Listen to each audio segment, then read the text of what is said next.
gamers, gals, and my non-binary pals.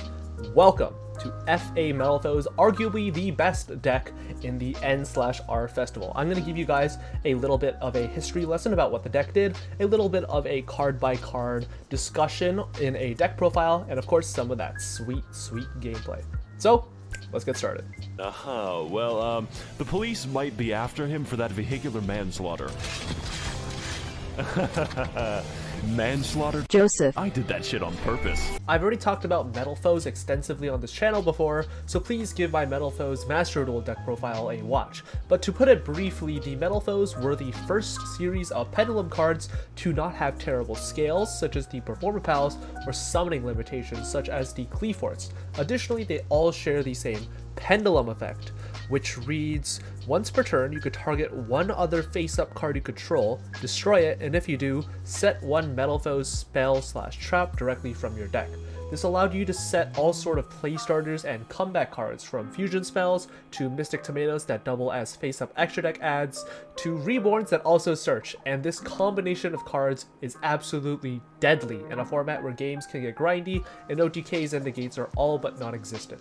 There's just one particular problem. Metalfoes need something to be played alongside them because their style of gameplay is pretty specific, and you aren't able to have the luxury of playing just a bunch of staples because the Metalfoes need particular combinations of cards in order to really go off.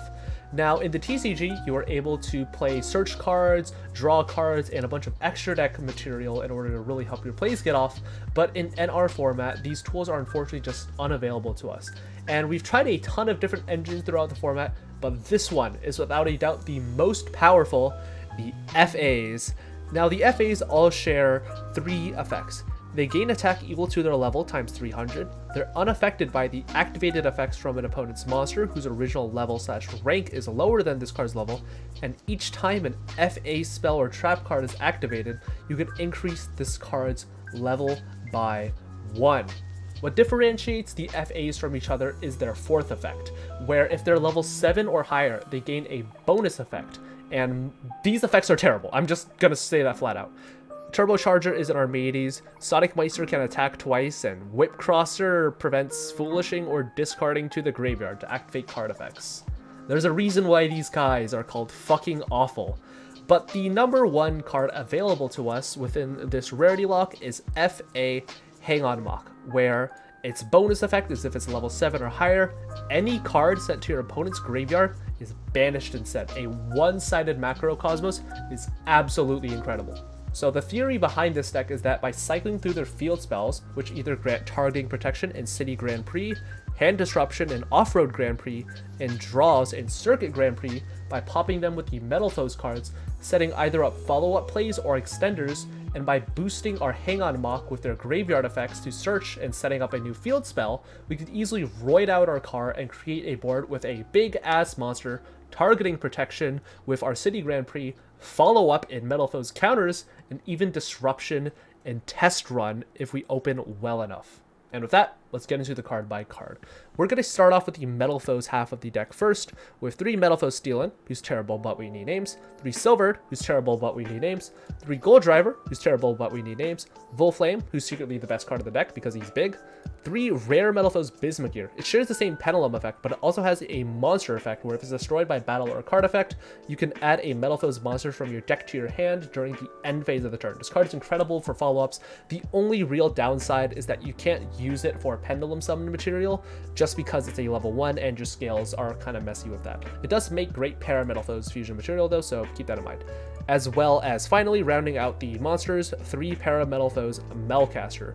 If this card on the field is destroyed by battle or card effect, you can add a face-up Metalfoes Pendulum monster from your extra deck to your hand, except itself, but you can't activate it or cards with its name to place in the Pendulum zone for the rest of this turn, except by card effect. Basically, this means is that if Para-Metalfoes Melcaster adds back Volflame, you can't scale the Volflame unless like you're scaling it off of a card effect by some magic.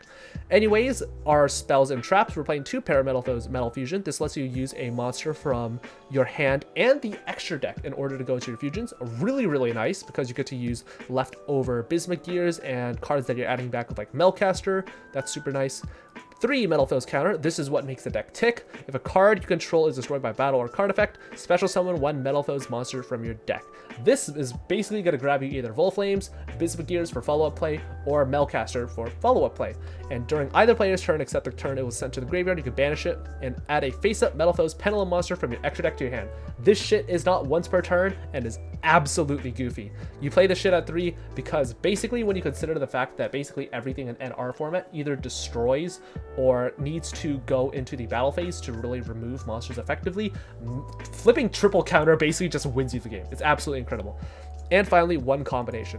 People were kind of playing this at 2 originally, me included, and then we kind of realized like we only really need 1 as just a target to shuffle back for our Mithrilium, and we're only ever going to use it like once. But it's, you know, a card. Anyways, for the FA half of the deck, we're playing 3 Hang On Mock, our Macrocosmos on legs, Circuit Grand Prix, who searches on destruction, just like all the other field spells, and when an FA monster destroys an opponent's monster by battle, we get to draw a card. All of the FA spells also increase our monster levels by 2, but City Grand Prix is without a doubt like the best one. Anyways, 2 Off-Road Grand Prix because this card is terrible. Its effect is when an FA monster we control is destroyed by battle, we can discard an opponent's card from their hand, that's random. And 3 City Grand Prix, who increases our monster's levels by 2 during the main and battle phase, unlike these 2 garbage cards. And it gives our monster targeting protection from card effects. Anyways, you get the idea, it searches when it dies. And we're playing 2 Test Run. We get to target an FA monster we control, change its battle position, and then destroy 1 card on the field. And during the main phase, except the turn it was sent to the graveyard, we can banish it, and then target a face-up card we control, destroy it, and if we do, special summon 1 FA monster from our deck, and each effects are hard once per turn. Test Run is really, really good, but it's super duper searchable, so we're only playing it at 2. If we play it at 3, it kind of gets a little bit bricky, considering we're only playing 3 FA Hang On Mock. And the last non-engine card is Balbaboon. This card is absolutely incredible in this deck. We can cycle our hands to make them look prettier. We can dig for our FA engine if we've stacked up on Metalfoes. We can pop it with a Metalfoes to summon 2 more copies to dig even deeper. We can go into rank 3 plays such as Grand Pulse to pop combinations. It's absolutely incredible what this deck is able to do with just this little monkey tree. Anyways, for the extra deck, we're running 3 Mithrilium. You can get away with running 2 Mithrilium. The main problem is that if the second Mithrilium is summoned, you have to shuffle back the Metalfoes Fusion and one of the Mithriliums that you've used. I just play 3 because it's sort of like a safety insurance, but this is definitely technically cuttable. 1 Odd Eyes Vortex Dragon, and the monster is going to be summoning out the Absolute Dragon. You can just pop the Absolute Dragon with the Metalfoes. That shit's nuts. And Vortex Dragon is just an Omni Negate. It also bounces stuff. Did you know that? 1 Metalfoes Orichalc, which gives your monsters double piercing, and if it leaves the field, it gets to pop a card, which is kind of nice. Mithrilium also shares that sort of graveyard effect where if it's sent from the field to the graveyard, you can special summon a Metalfoes monster from your graveyard or face-up extra deck. Pendulum monster specifically. Anyways, we're playing 1 Grand Pulse because Balbaboon basically is just a 1-card Grand Pulse alongside a Metalfoes, which is really, really broken.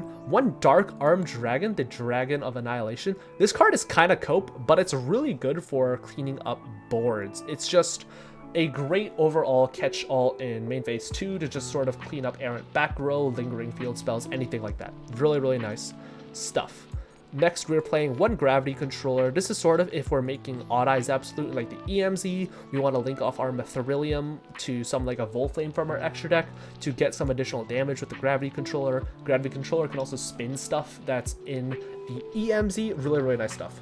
1 Sun Avalon Dryas in order to act as link material for a Balbaboon. If we ever want to make Cross Sheep with just the Balbaboon, we have to go into a Dryas because Cross Sheep needs 2 different names. Speaking of, we're playing 1 Cross Sheep. If we summon an Xyz monster, our opponents lose attack points. If we summon a fusion monster, such as a Metalfoes Mithrilium, we get to resurrect a monster from our graveyard that's level 4 or lower. Usually that's going to be either a Balbaboon or a Hang On Mock. Sometimes if we've used it as fusion material, we could go for like a Gold Driver or a Bismugear, which is pretty funny. 1 Geonator Transverser, because this card is absolutely broken in this format if people don't know how to play around it. If we give our opponent like a Bismugear, we could just run it over. They take like a billion damage and we get a float if they're not dead already. Anyways, we're playing 1 Heavy Metalfoes Amalgam. This card is terrible. but it's an extra deck 1000 attack point boost, which is kind of important considering that Glubion and big defensive walls such as Ugarda do exist within the format, so we kind of have to play it. This card is also technically cuttable if you want to cope hard enough. One Triple Burst Dragon, who is really funny as a Link 3, and it's got a really funny effect where once per turn during the damage step, when a spell, trap card, or monster effect is activated, quick effect, you can negate the activation, so it turns off our opponent's Metalfoes counters, or battle phase floating if that ever comes up, and one Berserker of the Tenyi just as a generically big guy that we can go into for big OTK pushes. And with that, let's get into some tech choices. There are a ton of tech options that you can play inside of Metalfoes, as I previously mentioned, but here are just a couple. The True Draco cards won me a tournament. Yes, I'm not kidding. And they do have a ton of synergy with the Metalfoes. You can tribute summon the Ignis Heat and the Majesty Maiden over set combinations and search. You could pop these spells and traps with your Metalfoes to act as spot removal. Really, really nice stuff inside of that. If you want to play counter traps, you could pop your Guiding Ariadne to search out Divine Wrath, who is basically a bad Solemn Strike, Fist of the Unrivaled Tenyi, who's a slightly better Solemn Strike / Judgment, and Mind Over Matter. The Metalfoes are psychics. I'm not saying this is good. I'm just saying it's really funny. If you want to play a small Magispector engine, you can play 2 Boon Buku and 1 QB to search out a Magispector Tempest, who is basically just, a Solemn Strike or a Solemn Judgment. And of course, if you really want to cope hard, you can play Rescue Hamster, who has some funny interactions with the deck. You could basically technically grab a bunch of resources from your deck, but it requires a ton of setup and it's not always going to be online. Additionally, finally, if you want to just play some generic staples to fill out the deck, some I recommend are Forbidden Chalice for stuff like Megalith and Torrential Tribute as a generic catch-all and way to trigger your own Metalfoes and Metalfoes counters if you really want to. So that's neat. And with that, let's get into the gameplay. So our match today is going to be against the Mirror. Yes, it is literally the Mirror. I am so ashamed of what I've done for this community. Our hand's looking pretty good because we've opened Bow Baboon. We're going to use the effect of Bow. We're going to draw a Hang On Mac and put back the Silvered because we need 2 FA cards to get the combo going. We're going to scale Melcaster and the Bismugear. We're going to pend out the Hang On Mac. We're going to activate Grand Prix. That's going to boost our Hang On Mac by 1. We're going to pop the Field Spell. We're going to set a counter. And Grand Prix is going to trigger Graveyard to add Off-Road Grand Prix. Hang On Mock is going to trigger again because a effect is being activated. We're going to activate the field spell, and Hang On Mock is going to boost it. We're going to pop the field spell, set another counter, and we're going to use the graveyard effect of Grand Prix to grab City Grand Prix. Yeah, this loop just happens forever. Our guy's going to boost itself. We're going to activate Grand Prix to give our guy some protection from targeting, and that's going to boost it again. So on our turn, on our opponent's turn, we basically got a big-ass Banisher of the Radiance as well as 2 Metalfoes counter. They activate Silvered. They activate the FA City Grand Prix. Did you know that that's reciprocal? It's any FA card. It's ridiculous. They're going to pop it. They're going to add their own Hang On Mock, and on the resolution of that, we're going to get a bigger Hang On Mock. That's crazy. They're going to normal summon out the Hang On Mock, and they're going to use the effect of Test Run. Because Test Run doesn't target, that's going to get around our Grand Prix, but it is going to help us trigger our set Metalfoes counters. Although they will be banished because the Hang On Mock is going to be level 7 on resolution of everything, we still do get some big guys to float into. They're going to use the effect of Hang On Mock to boost itself as Chainlink 1. We're going to Chainlink 2 and Chainlink 3 our Metalfoes counter. We're going to bring out a Volflame and another Volflame. Be sure to play around your Geonator Transversor zones. You will regret it if you don't. They're going to scale Silvered. They're going to activate the effect of Para-Metalfoes. I'm not feeling too scared because they can't really OTK us, and we do have a really nice follow-up, having complete scales and us just kind of knowing what our opponent is going to be doing. They're going to shuffle back to and return our Volflame to hand. They're going to punch into our Bow Baboon. This shit still triggers, even if it gets banished. It's amazing. We're going to use the effect of Bow to summon 2 copies of Bow out of our deck, which we didn't get to do earlier in the turn, which is honestly being cashed in now. We're going to put back the City Grand Prix, and we're going to put back the Gold Driver. Not really much accomplished. Our opponent's going to pass it back to us, and basically having full knowledge of what our opponent's on, we can play this basically perfectly. We're going to use the effect Bow Baboon to go into Dryas. Well, not an effect. We're just going to link summon into Dryas, and we're going to go into Geonator Transverser. We're going to normal summon Bismugear, and we're going to swap control of the 2 monsters. Bismugear has 0 attack, so that's kind of nice. We're going to pop the City Grand Prix. We're going to add the off-road, after setting counter, our Hang On Mach is going to boost itself. We're going to activate the off-road, and our Hang On Mach going to boost itself again. We're going to pop the off-road. That's going to boost our Hang On Mach, as well as grabbing us the City Grand Prix just for additional search power. I really wish the Hang On Mach was still in defense mode, because we could have searched out Test Run to just sort of pop stuff, but win some, you lose some. We're going to activate the effect of Metalfoes Fusion. We're going to go into Mithrilium, and we're going to be using the effect of Mithrilium in order to spin back that counter just in case anything goes awry.